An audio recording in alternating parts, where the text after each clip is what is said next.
د خوست د نادرشاه ولسوالۍ د ځینې خیلو اړوند د استوایي سیمې اوسیدونکي له دولت څخه په خپله سیمه کې د ښوونځي او کلینیک ترڅنګ د نورو پرمختیایي پروژو د پلي کېدو غوښتنه کوي. د دغې سیمې د قومي مشرانو او سپین ږیرو د معلوماتو له مخې چې نوموړې سیمه د خوست له ښار څخه شاوخوا 40 کیلومتره لرې ده او شاوخوا 800 کورنۍ پکې ژوند کوي. یو تن قومي مشر ولي زنګ وویل په دې سیمه کې هیڅ ښوونځی او کلینیک نشته او زیاتره ماشومان یې له زده کړو محروم دي او خپل ناروغان د درملنې په موخه تر مرکزي روغتونه په ډیرو سختیو رسوي. دومره په تکلیف صاحب چې بیګا خپله ماته یو مریض عاجل پېښ شو. په 1:30 بجو زه د شپې د کور نه ووتم، خلک ټول ویده وو، خلک په خوب وو، نه موټر پیدا کېده، نه صاحب مهربانه څوک راویښېده، هغه مناسب نه وه. ولې چې په یو کور باندې تکلیف وي نورو ته تکلیف ورکول دا د اسلام د چوکاټ نه لږ سنګزن دي.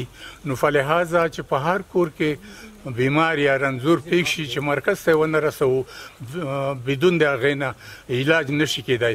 یو کلینیک په نادرشاه کوټ کې لرو د موږ مربوط دی، خو هغه او خوست مرکز دا دواړه موږ ته مسافه یو شی ده.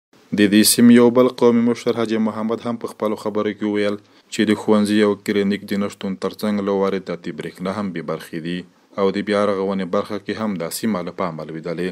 هغه هم دا ډول وویل د سیلابونو له امله یې کرنیزې ځمکې له زیان سره مخ دي او د تګ راتګ لارې هم خورا خرابې دي.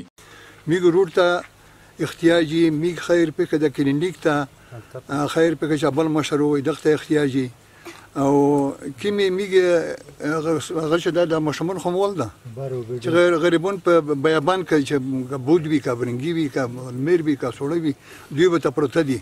هیڅ هغه میگ ته چا توجه نه کړي. میگه لوړه مقامات نه دا غوړي چې میگ ته خدمات وشي، میگ ته د مؤسسه خیر پېښه کور وکړي. میگ منطقه یمخ مؤسسات نه یمخ میگ نه محرومه یې میگ ته چا کور نه دی کړی. د استوایي په نوم د یادې لرې پرتې سیمې یو بل اوسیدونکي زیت الله هم په خپلو خبرو کې وویل چې دغې سیمې ته په تېر کې هیڅ کار نه دی شوی. هغه د حکومت له مسؤلینو غوښتنه وکړه چې د دوی ستونزو او غوښتنو ته زر تر زره د حل لار ولټوي.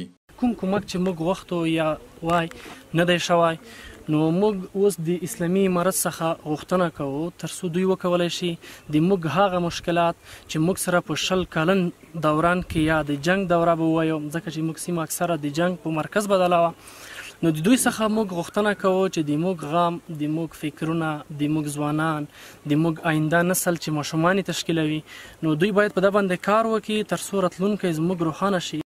ورته مهال د خوست مرستیال ولي محبوب شاه قانت بیا د یادې سیمې اوسیدونکو ستونزې مني، خو زیاتوي هڅه کوي چې د مرستندویه بنسټونو په مرسته د دوی شته ستونزې حل کړي. موږ به انشاءالله د دوی دغه وړاندیز د پوهنې ریاست سره هم شریک کړو او اړونده موسسې به هم دې ته متوجه کړو چې هلته هغه اولیا ضرورتونه چې لکه مکتب ده، کلینیک ده، دوی ته توجه ورکړي تر څو د دوی ضرورت رفع شي.